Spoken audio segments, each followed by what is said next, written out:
should I look at you or the camera? Me. Okay. So, good afternoon, Professor. Thank you once again for coming, for accepting this interview. And, so let's ask some political questions. So, one question. First thing, your credentials, you have a PhD, right? Yes, my name is Andy Urban. I'm an associate professor of American Studies and History here at Rutgers University, New Brunswick, and yes, I have a PhD in history. So, I've got a few questions. So, a question I was going to ask you is, Ronald Reagan delivered a message to the American people during a time of hardship. A message, what kind of message the American people were getting that made him overwhelmingly vote for him, during that time? Because I remember in that election, there was like a huge electoral sweep. So, what message did Ronald Reagan deliver? Right.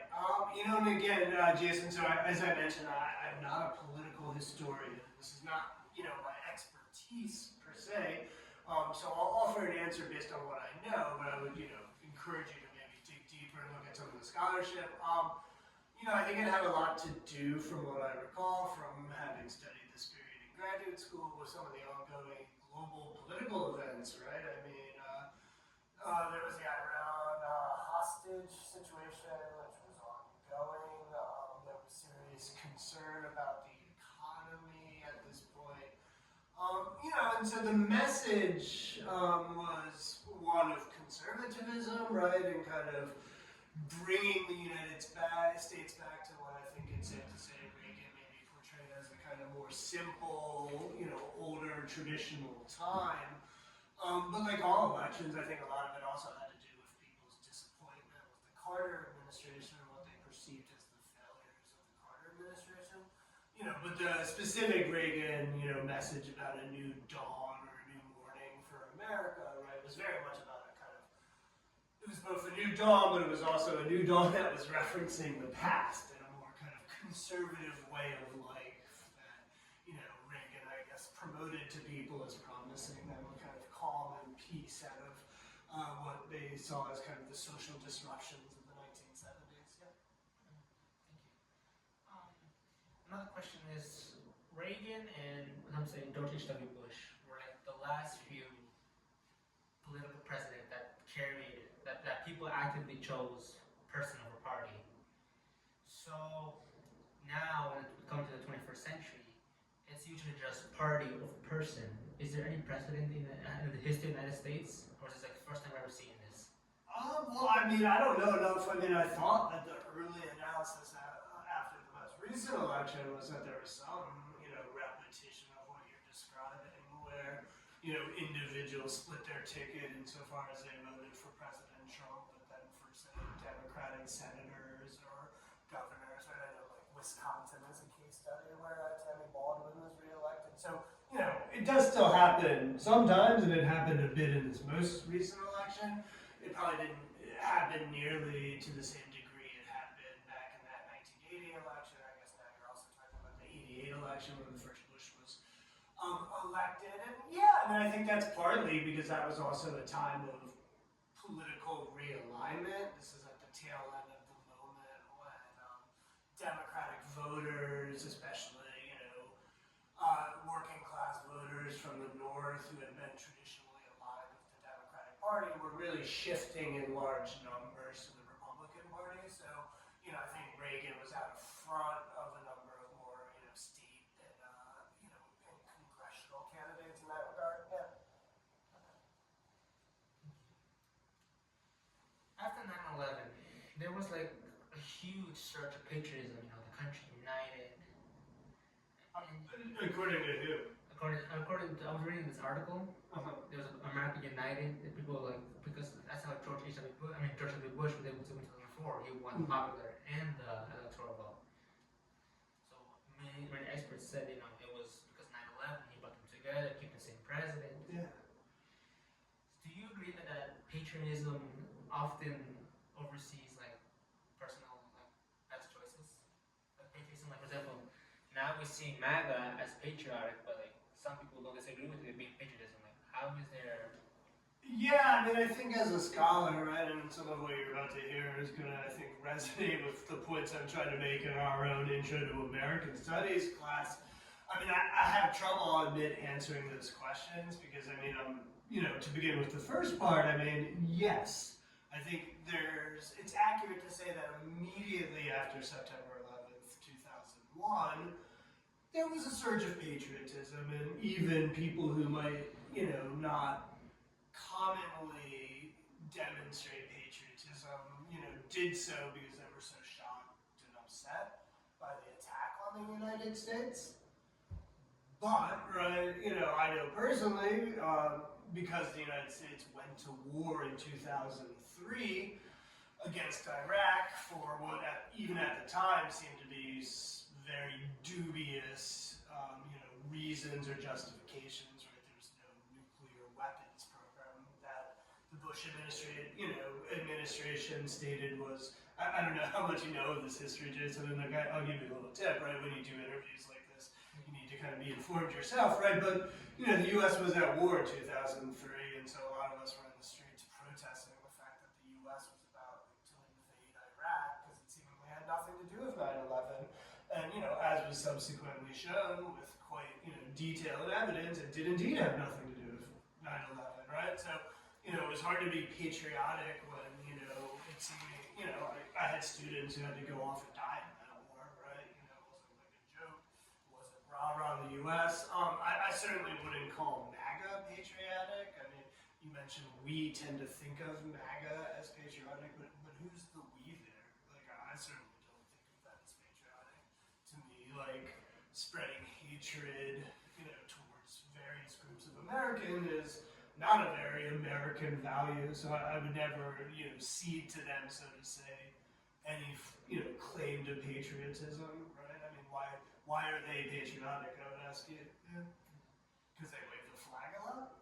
Does that make them patriotic? Of course, yes. Yeah, I mean, so that's the problem there, right? Is that we live in a country where if you scream a lot and wave the flag a lot, people think you're patriotic, right? Yeah, maybe there's a more thoughtful definition of patriotism. So let me ask this: at what point did MAGA become its own entity? Because at some point it was part of the Republican Party, but now I think we can say MAGA becomes its own entity. So at what point did it become its own entity? Yeah, I mean, again, this isn't necessarily my expertise. I mean, I can speak from my own personal observations, right? I mean, it was obviously, it came into its own really when Trump was nominated as the Republican candidate for president back in, so this would have been the summer of 2016, right? And, to be honest, most of us who identify, on the left or with the Democratic Party at the time didn't really take that serious. Most of us assumed he was not going to defeat President Clinton in the 2016 election. And, I think then, obviously, that just took off, right? And, to your point now, I think that, the Republican Party is, indistinguishable by and large from, the MAGA movement, if you will. They're one and the same, right? I mean, I'm not sure they are kind of different entities anymore. Yeah. So what defines MAGA?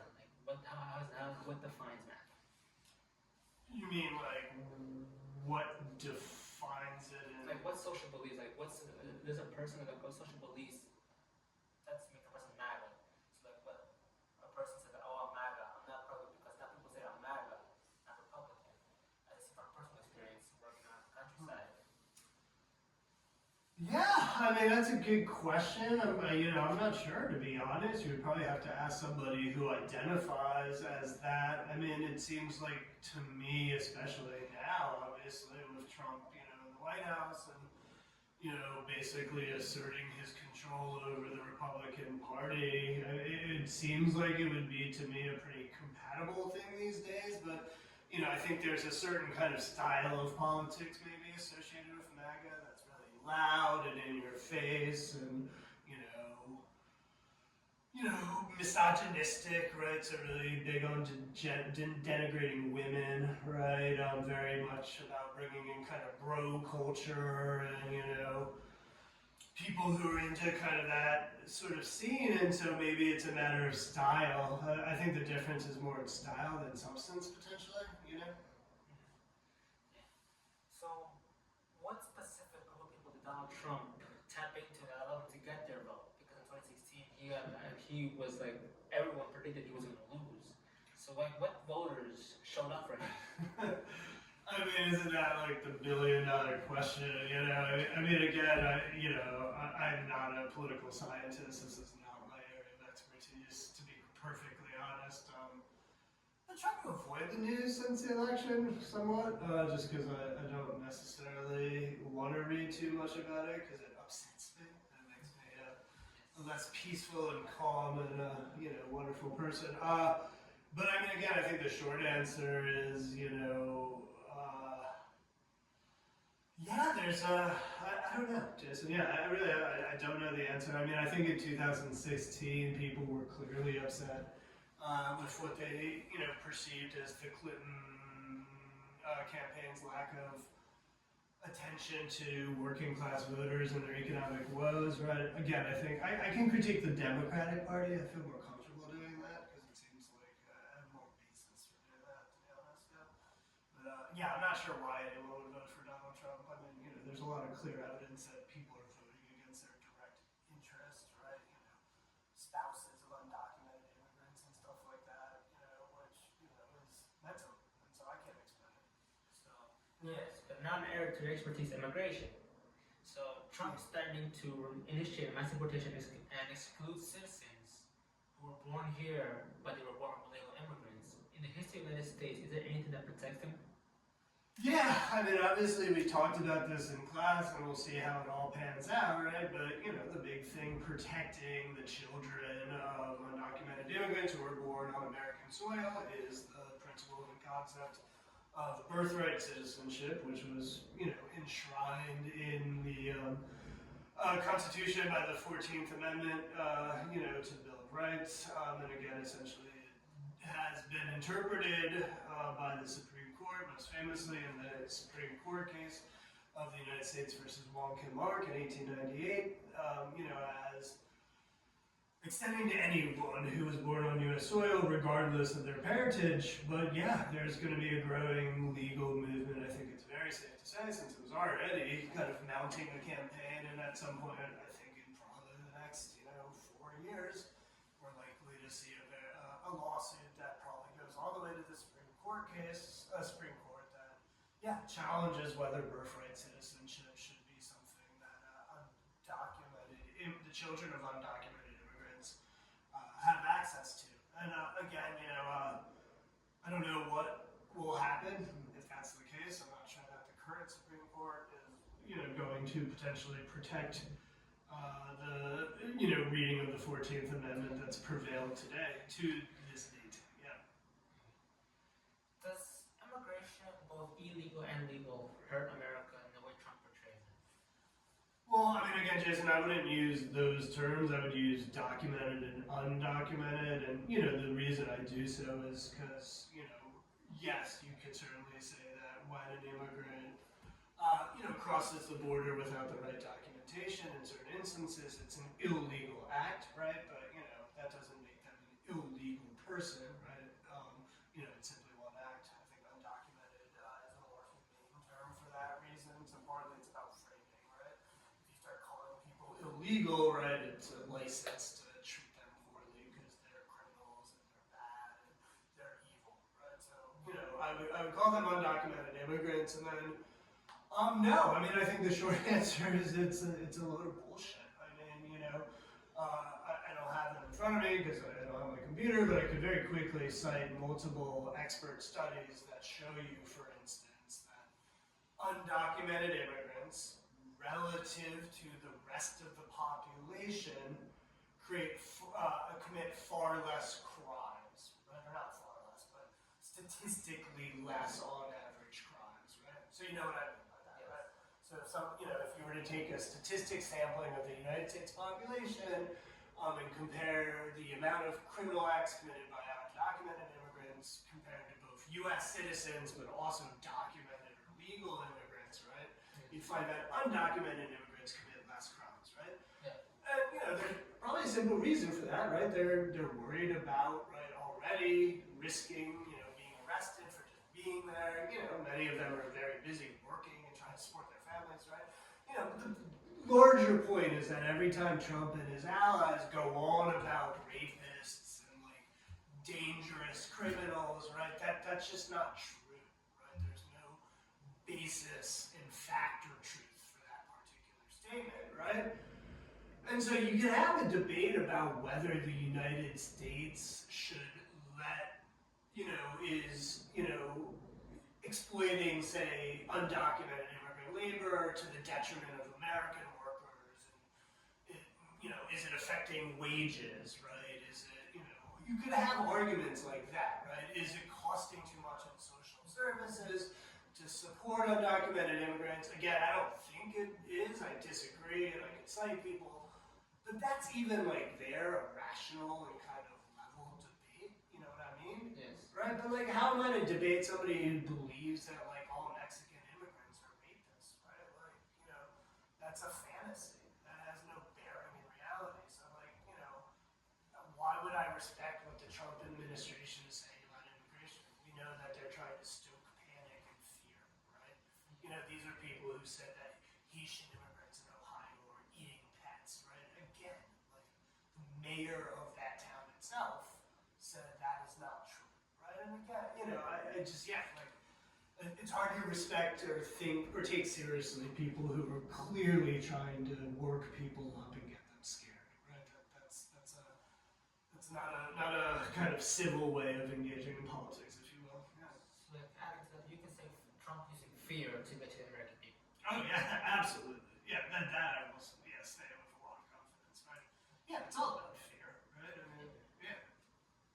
So, one more question about, Yeah. about like socially. After George Floyd was assassinated, there was BLM exploded, protesting, yes. Yes. But at the same time, another group formed. I think it was called Back the Blue, or the Blue American Flag. Yeah. Yeah. This like further divided the country because people were talking, oh, Back the Blue, oh, Black BLM, from the Trump administration. So, like, could you be said the context that these groups like further divided America? Yeah, I mean, again, I think it's really complicated, right? So if you, go back to the murder of George Floyd, and Jason, I mean, you were old enough at that point, right? You remember when that happened. Like, interestingly, right, like the initial reaction was even people, like Trump were kind of shocked, and, there was a large-scale recognition, right, that, even if you were a defender of the police in general, right, that what the officers in this particular instance did was simply unjustifiable, right? They killed a man in broad daylight by, choking him when he wasn't being violent or resisting or doing anything that demanded his immediate restraint. So, I mean, I'll start there, right, because, like, in some ways that was the immediate consensus. Over time, when protests emerged in a lot of U.S. cities, when people took to the streets, right, and started to demonstrate that they were going to demand more justice than just recognition that what happened was wrong, and they weren't necessarily going to buy the argument that, the police in Minneapolis who did it, right, were just a couple of bad apples, right? That's when all of a sudden you get, oh, we need to defend the police, we need to, come up with slogans like Blue Lives Matter, we need to do this or that, right? And so again, like the details and I think the timeline matter here, right? Because it's kind of a reaction to people through mass protests, right? People taking to the streets, demanding real change, right? And so people got fearful and mobilized around this idea that, like, you had to defend the police, right? And in the result, I think a lot of what the, protest movements that emerged were really about actually kind of got lost, right? I mean, people were arguing for just the basic recognition that Black people deserve to live, right? That, even if Floyd had, engaged in petty shoplifting, right, which I think was the, initial accusation, right? Like, that's not a crime that warrants killing somebody, right? And that, Black people in general shouldn't have to be fearful that any interaction with the police might take them to a place where, right, their very lives And that's a very different argument than saying defund the police, right? And some people were saying defund the police, and that was part of a larger discussion, right? But the focus of what the protests about George Floyd were about, let's not forget. Yeah. One last thing. Yes. Now, in 2024, can we say, as Americans, that the Republican and Democratic Party have both gone a long way, like they have completely fallen off from their foundational values, from, I believe, from the Republican Party in the 18th founding Republican and Democratic Party?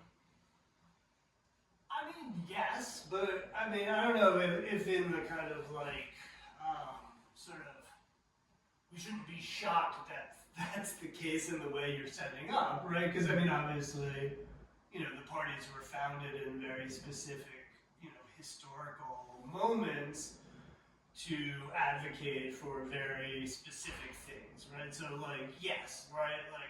The Democratic Party was once the party that defended slavery, right? So, it's a good thing, right? That the Democratic Party no longer has, what I think you're getting at there, Jason, if I can kind of, maybe do a little bit of assumption and assuming here, right? I mean, what you're referring to is, right, the Democratic Party looks very different than the Democratic Party that kind of came into existence during the New Deal, right? Which Yes. is kind of the moment when we kind of think of the emergence of what we might call the modern Democratic Party, right? Which was very much based as a kind of problematic coalition between white Southerners and, working class immigrants, black people, and others in the North, right? And so, as I mentioned in class, that coalition was always going to run into the problem of civil rights, right? Which was in some ways always going to cause it to kind of rip apart. And so the Democratic Party has been, forced to change for various reasons having to do with that, and it's kind of newfound and again, in my opinion, really important commitment to social equality. But all that said, right, what I think a lot of people have noticed with the Democratic Party, at least, is that it seems to have lost its commitment to working class people, right? It's politics that are focused on bettering the lives of individuals who live from paycheck to paycheck. Sorry, somebody out there and so again, right, that's why, as I think I've told you before, right, I've been a supporter of Bernie Sanders, right? That would have been my choice, certainly in 2016 and 2020 as well. I also support Elizabeth Warren, and these are Democrats, but obviously to the left wing of the Democratic Party, and, they've made their careers on the politics of redistribution, right, which is, Progressive Democrats, right? What's that? Progressive Democrats. Progressive is, yeah, you can call it progressive. I mean, I would argue more left-leaning, right? Democrats in the sense that, they're interested in the redistribution of wealth, right? And that, we live in a country where it's crazy that you can make billions of dollars and barely pay anything in taxes, right? And, again, I know we had this conversation, right? I know you said, are these your Venezuelan relatives? Are you Venezuelan yourself, Jason, or just kind of community members? Ecuadorian, right? And again, I get it, right? There is this kind of fear of communism, right? And I don't want to dismiss the experiences of people who have lived in countries and had bad experiences with communist dictatorships. I'm not denying that, right, historical reality, but saying that you want universal health care, right, or, affordable, college education, to me is not, radical communism, right? It's, sensible socialism, right, that a lot of, European countries already have, right, and they haven't descended into chaos, right? And so, yeah, it frustrates me. As to the, Republican Party, yeah, I mean, it's gone a long way from its roots as Lincoln's party, that's for sure, but again, yeah, no surprise there, right? The parties change over time.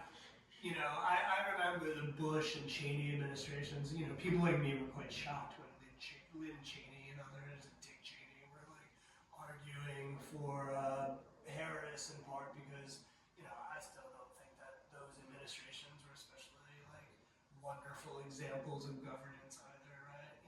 Again, but it's, they come off better because the style, they seem to at least pay lip service to democracy and kind of rules of,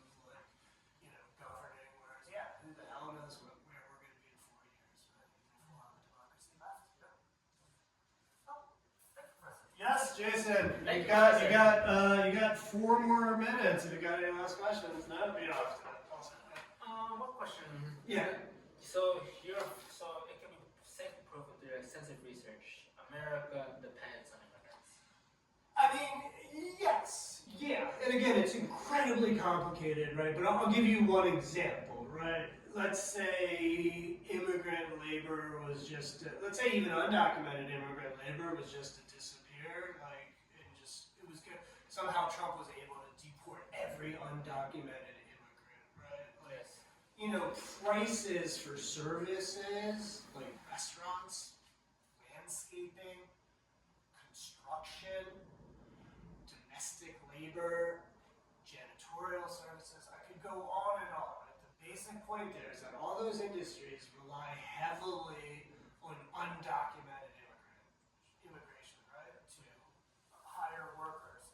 So what are they going to do if they can't rely on that labor? They're either going to hire, people and pay them more, right? Seems unlikely. Or they're going to raise prices, right? And pass it on to the consumer. And again, there's this, it's a complicated economic debate, and you could argue that we could create a whole different economy where maybe we would be less dependent on immigration, right? Yes. Like domestic manufacturing isn't like a terrible thing, right? Like in some ways, I think we should think about ways to strengthen our manufacturing industry because those jobs tend to pay pretty well and they often are unionized, right? Yes. But that's a very different economy than the one we live in, right? So if you just pass tariffs right now, right, it's not like American factories are going to pop up overnight and you're going to be able to buy manufactured goods from the U.S., right? You're still going to have to buy it from China. You're just going to have to pay more. I think similarly with undocumented immigrants and immigration more generally, would I like to see American workers just get paid more and have better wages? Absolutely, right? But do I think punishing immigrants that are exploited by